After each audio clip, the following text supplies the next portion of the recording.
Observadores permanentes, señoras y señores,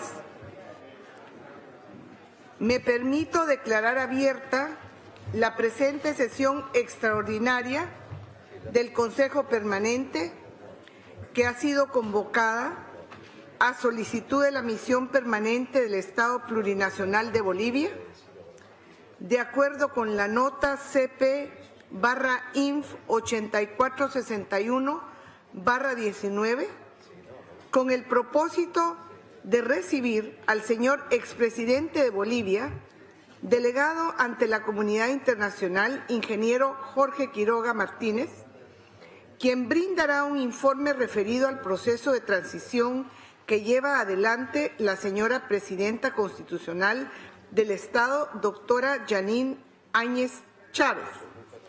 Asimismo, participarán en esta sesión Gualberto Cusi, exmagistrado del Tribunal Constitucional Plurinacional, Yanis Daza, representante de la organización Ríos de Pie, y Álvaro Andrade, experto en tecnología electoral, representantes de la sociedad civil, quienes comentarán desde su visión dicho proceso.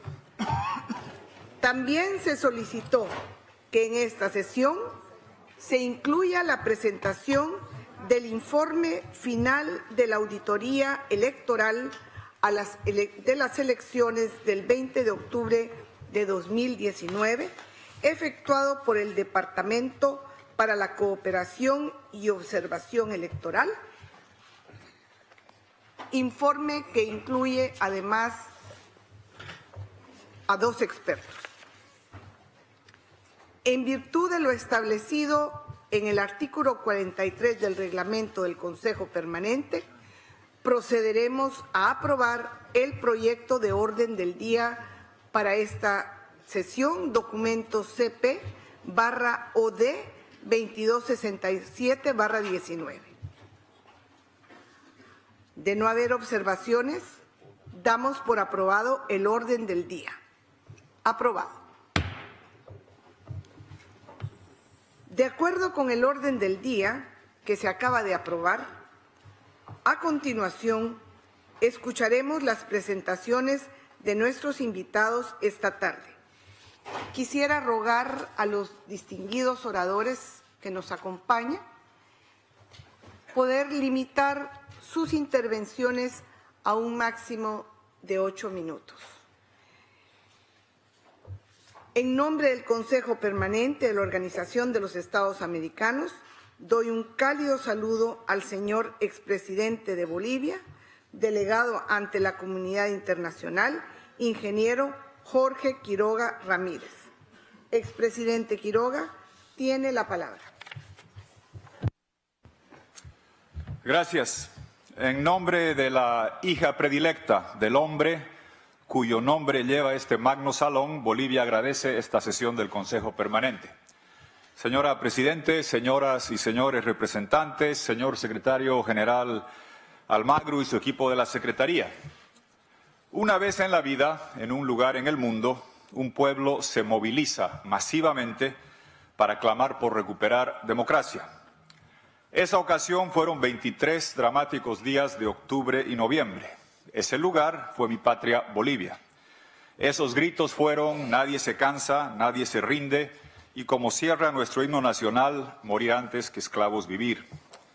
Estas dramáticas circunstancias se produjeron porque, a pesar que nuestra Constitución limita a 2 mandatos presidenciales consecutivos, restricción esta aprobada por votación popular el 2009 y ratificada en otro referéndum el 2016, Evo Morales estaba ya en su 3er mandato y buscando un 4º consecutivo, desconociendo la Constitución que él pidió que votemos, violando el referéndum que él planteó y perdió, cometiendo un fraude colosal para robarse la presidencia, huyendo después y llamando a convulsionar Bolivia desde el asilo. A continuación describiremos el golpe en cámara lenta de Morales con su final fraudulento y los desafíos que tenemos a futuro. Revisemos primero la nueva Constitución aprobada el 2009, Segundo, el fraude judicial del 2013 para un tercer mandato. Tercero, el referéndum del 21 de febrero de 2016 y el golpe a la voluntad popular. Cuarto, el fraude electoral del 20 de octubre, la sucesión constitucional. Quinto, las nuevas elecciones que debemos hacer el 2020 y algunas conclusiones. Primero, la nueva Constitución. La actual Carta Magna boliviana fue aprobada por referéndum constitucional en enero de 2009. Un tema polémico fue el de la reelección presidencial. Finalmente, el artículo 168 y la disposición transitoria fijaron un mandato presidencial de 5 años, con derecho a una reelección, y establecieron que el mandato vigente de Morales, el primero 2006-2010, se contabilizaba. En abril del 2009, el expresidente Morales promulgó la Ley 4021 de régimen electoral transitorio, que en su artículo 25, Romano 2A, señalaba: se computará como primer periodo el mandato vigente a tiempo de la promulgación de la nueva Constitución. Morales estampó el 2009 su firma, no una, sino 2 veces, en textos precisos que no admitían posibilidad alguna de una tercera gestión continua. Segundo punto, el fraude judicial del 2013. Para viabilizar un tercer mandato para Morales, el Tribunal Constitucional Plurinacional, TCP, emitió la Declaración 003-2013 en abril de ese año, transgrediendo el límite claro y taxativo de solo 2 mandatos. Los magistrados desconocieron la soberanía del pueblo expresada en el referéndum constitucional del año 2009, con excepción del doctor Gualberto Cusi, de quien escucharán más adelante. La base de esta aberrante y distorsionada interpretación fue que Morales solo habría sido presidente del Estado una vez, entre el 2010-2015, porque ese primer mandato, 2006-2010, era una república. Esto presume que cada vez que se modifica la definición conceptual de un Estado, de república a plurinacional a federal, se generan 2 nuevos mandatos para un mismo gobernante. Tercero, 21F y el golpe a la voluntad popular. Vamos hacia el año 2016. No contento con tener un tercer mandato, Morales planteó una reforma al artículo 168 de la Constitución, que culminó con el referéndum de ese 21F 2016. Mediante este buscaba obtener un cuarto mandato, el tercero plurinacional. El soberano mayoritariamente rechazó la modificación de este artículo de la Constitución, manteniendo la prohibición de reelección por más de 2 periodos continuos. La ley electoral vigente, la ley 026, en su artículo 15 establecía el carácter vinculante de los resultados de una votación y su cumplimiento obligatorio para todos los gobernantes, jueces, magistrados y vocales electorales. Sin embargo, meses después de esta derrota, el régimen y su TCP, Tribunal Constitucional, determinaron, mediante el fallo 084-2017, que la reelección indefinida era un supuesto derecho humano, protegido por la Convención Americana de Derechos Humanos de esta nuestra OEA. En Bolivia se clonó la manipulación judicial nicaragüense del 2009, con el agravante que en mi país la limitación de una sola reelección no era heredada, antigua o vetusta. Es del 2009, fue aprobada y refrendada por 2 sufragios, 2009 y 16, a pedido del actual gobierno, el que violó su constitución desconociendo estas votaciones. Lamentablemente, nuestro sistema interamericano no actuó a tiempo para salvar la democracia boliviana. A pesar de que la CIDH tuvo audiencias públicas sobre la materia y contaba con el devastador informe jurídico 908-2017 de la Comisión de Venecia, el que establecía que la reelección no es un derecho humano. Lamentablemente, el silencio del comisionado Francisco Iguren de la CIDH fue penoso. Le explicamos en Lima, Washington y Bolivia este golpe en cámara lenta, se prefirió callar.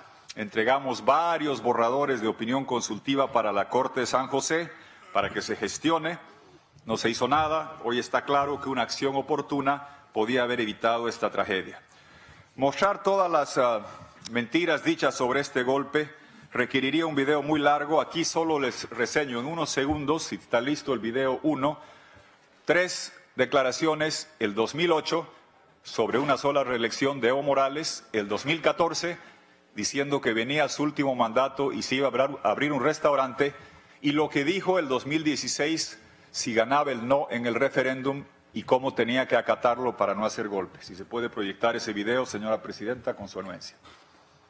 Adelante. Hay que consultar al pueblo, a los medios sociales. Aquí no hay nada que consultar. Es la línea que nos da Fidel. No, ese no es. Video 1.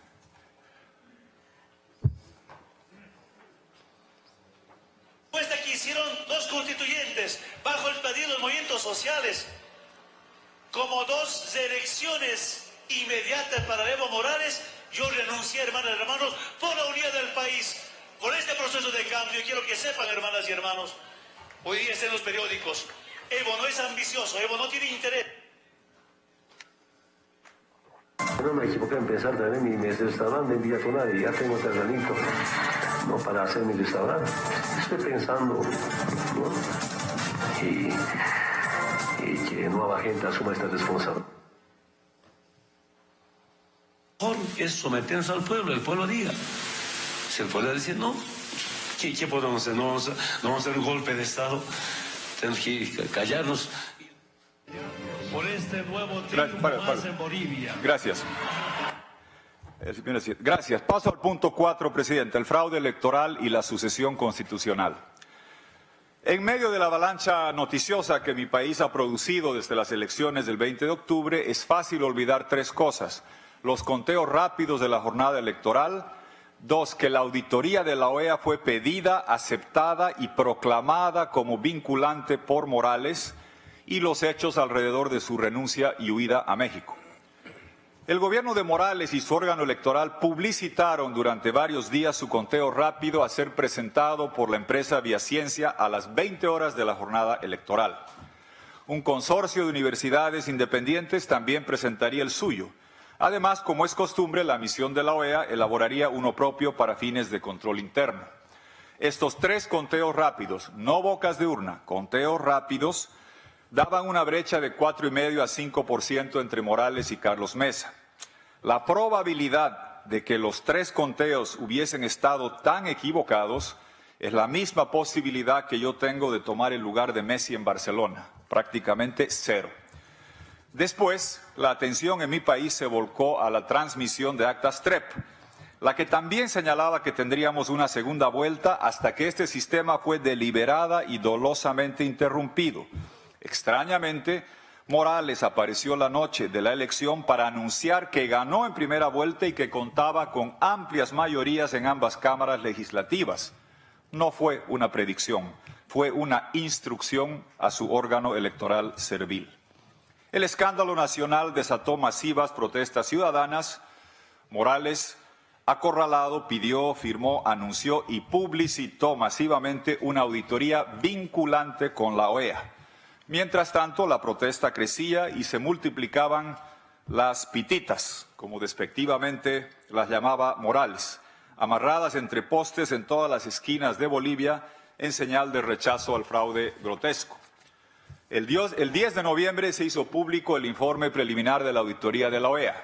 Inmediatamente, Morales anunció que se anulaban las elecciones, se convocaba a nuevos comicios y se destituía a los vocales electorales delincuenciales. A las 7 de la mañana él hizo este anuncio. Esto no detuvo el repudio nacional. Llovieron las renuncias de prominentes autoridades gubernamentales, así como los pedidos de renuncia de Morales. Al final de la tarde de ese día 10 de noviembre, Morales renunció desde Chimoré, su bastión cocalero.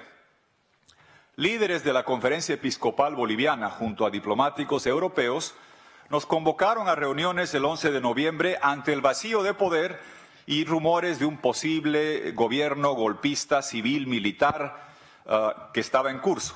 Lo que buscábamos era viabilizar la sucesión constitucional.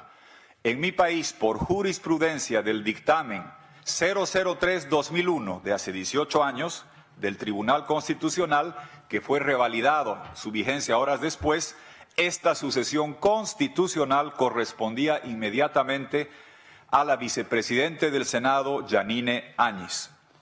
Parlamentarios del partido de gobierno del MAS condicionaban esta sucesión a que Morales pueda abandonar el país en el avión mexicano que lo llevaría a su asilo. trabajamos para facilitar la salida de Morales, lo que hizo efectiva su renuncia por abandono del cargo presidencial, permitiendo esta sucesión constitucional ipso facto a la senadora Áñez para asumir la presidencia. Los defensores de Evo Morales, presidenta, utilizan la victimización de un supuesto golpe, utilizando la sugerencia de renuncia del general Calimán, militar tan abiertamente servil al anterior gobierno que conversó con Morales varias veces después de que él hubiera renunciado el 10 de noviembre. No respondió a los pedidos de refuerzo de la policía y fue después destituido por la presidenta Áñez y está siendo investigado por la justicia. Estos datos inconvenientes son omitidos por Morales y sus defensores, como también que Morales perpetró un golpe en cámara lenta durante años al violar la Constitución para lograr el tercer mandato, desconocer el referéndum 21F para buscar un cuarto, intentar robarse la presidencia mediante un fraude descomunal, condicionar la transición constitucional a su salida de Bolivia e instigar a la violencia desde el confort de su asilo. Es contradictorio que se indique de golpista a la segunda mujer presidente de la historia de mi país, quien está liderando un gobierno de transición, convocando a elecciones transparentes sin fraude y acompañada por la primera mujer canciller de la historia de mi país. En nuestra región, todos los golpistas, fascistas y machistas han sido hombres, nunca mujeres. Paso al quinto punto, las nuevas elecciones del 2020. El monumental fraude de octubre pasado se produjo porque la elección estaba manejada, primero, por un órgano electoral criminal, dos, con sistemas informáticos vulnerables y manipulables, tres, con un padrón electoral contaminado. El desafío para Bolivia ahora es seleccionar vocales imparciales e idóneos, construir sistemas informáticos transparentes e invulnerables, además de garantizar un padrón confiable que asegure que solo voten los ciudadanos vivos, habilitados y una sola vez cada uno. El Congreso Nacional aprobó, y la presidenta Áñez promulgó, la Ley 1266 el pasado 24 de noviembre. Esta legislación fue aprobada por unanimidad, con el apoyo total del MAS, el partido del señor Morales, para anular los comicios viciados, convocar a nuevas elecciones y ratificar la vigencia del artículo 168, el del referéndum 21F, que limita solo 2 mandatos presidenciales. La presidenta Áñez ha designado al connotado experto electoral Salvador Romero en el espacio que corresponde nombrar por decreto en este órgano electoral. Por otro lado, el Parlamento ha recibido centenares de postulaciones para elegir los vocales que corresponde seleccionar al legislativo. En unos días más, mi país tendrá un órgano remozado y un cronograma electoral definido. Llamamos a la OEA, a las Naciones Unidas y a todos los países amigos a respaldar esta nuestra titánica tarea electoral y agradecemos las recomendaciones que ayer ha entregado la OEA para ese fin. Sexto punto final, conclusiones y recomendaciones. Señores representantes ante la OEA, si podríamos destilar la esencia de nuestra maravillosa Carta Democrática en 5 componentes, estos serían: elecciones libres, instituciones independientes, prensa libre, respeto a los derechos humanos y políticos y alternabilidad en el poder. Este último elemento es esencial porque hemos aprendido que el populismo autoritario con fecha de expiración hace daño limitado, pero el populismo autoritario eterno y prorroguista causa estragos ilimitados. Más que el populismo, el problema es el continuismo. Por eso felicito y agradezco al presidente Duque por presentar una opinión consultiva a nuestra Corte de San José, para que ésta determine, como ya lo hizo la Comisión de Venecia, que la reelección indefinida no es un derecho humano, que ser tirano no puede jamás ser un derecho humano. Espero que junto a mi país, otros miembros más de nuestra OEA, apoyemos esta iniciativa. En el caso de Bolivia, no porque ya sea necesaria, pero como una contribución para que ningún otro país sufra una dramática crisis como la que enfrentamos los bolivianos. Celebro también y damos la bienvenida al renovado interés de la CIDH por visitar e investigar lo que pasa en mi país después de 14 años de letargo. Los convoco a colaborarnos para esclarecer todos los hechos violentos acaecidos desde el 20 de octubre, de forma completa y no parcial. Extraña que su informe preliminar pida una investigación al mismo tiempo que adelanta criterios finales. Es también raro que se omita eventos como el asesinato del policía Halcón a manos de una turba o el rol del guerrillero de las FARC, alias Camilo Molares, en Montero. Quiero también pedir a la CIDH que no dejen en el olvido la sañuda persecución que sufrieron durante años en mi país periodistas como Bacaflor, Valverde y tantos otros. Que no olviden a los centenares de exiliados, enjuiciados o encarcelados, como el Leopoldo Boliviano Fernández, Cusi, Gutiérrez, Matkovich, dirigentes indígenas del TIPNIS y decenas de compatriotas que me duele por tiempo no nombrar individualmente. Que también nos ayuden a que las familias de dos héroes monumentales, Bakovich y Pinto, reparen de manera póstuma el honor de sus apellidos, ese que los autoritarios trataron de mancillar sin lograrlo. Que también la CIDH concluya la larga investigación sobre lo que pasó en el Hotel Las Américas, para que una madre como Carolyn Dwyer reciba justicia para ese hijo ejecutado a sangre fría en un operativo ordenado por el expresidente. Sobre nuestro sistema regional de observación electoral, podemos decir una vez más que es un orgullo latinoamericano y el mejor del planeta. Aunque se sabe, solo se lo aprecia en su justa dimensión cuando nuestra propia gente lo necesita. Gracias al Consejo Permanente por ese respaldo permanente. Gracias, Secretario General de la Democracia Latinoamericana, Luis Almagro.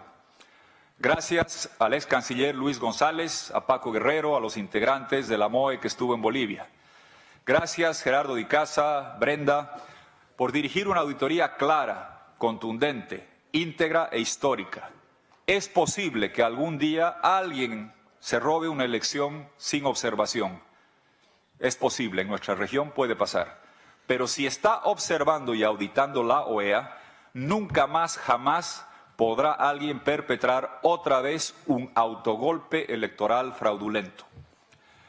Me dicen tuto, pero con este informe de la OEA permítanme parafrasear y sazonar una frase del icónico sudafricano Desmond Tutu. Si eres neutral entre el fraude y la democracia, eres cómplice del primero y verdugo de la segunda. Les pido a los miembros de la OEA que respalden todos la próxima elección del 2020 en Bolivia, para que esta sea la mejor, la más limpia y la más brillante de nuestra historia. Finalmente, estoy consciente que en Bolivia enfrentamos hace años el proyecto de los socios listos 21 y que tendremos que resistir el furibundo contraataque de Castro y Maduro. Tristemente, Morales siempre fue un satélite servil de este bloque dictatorial. Por el tiempo ya no les muestro los múltiples videos. Fue muy triste ver cómo Morales entregó mi país a sus mandantes foráneos. Él era tan abusivo con los débiles y tan débil ante los abusivos. Nuestros hermanos alteños nos enseñaron a vivir, comillas, siempre de pie, nunca de rodillas. Ahora, gracias a que Luis Almagro y la OEA no se arrodillaron ante el fraude autoritario, la democracia boliviana está de pie y para siempre. Queda mucho por hacer, dentro y fuera de mi país, fuera también, porque no abandonaremos ni olvidaremos la lucha de los nicaragüenses, ni la de Guaidó y los venezolanos, ni la de los hermanos cubanos, porque un día cercano pondremos una flor en la tumba de Osvaldo Payá, en Habana, para desde allí convertir ese pedido etílico semisarcástico en un clamor que salga del fondo del alma. Cuba libre, porque Cuba también será libre. En Bolivia, hoy cada pulmón respira democracia, cada corazón palpita libertad, porque la larga tiranía de 14 años terminó y como Payá predijo, la noche no fue eterna. En mi país empieza a amanecer, que brille ese sol de la libertad. Muchas gracias, señora Presidente, muchas gracias, representantes, y si me permiten,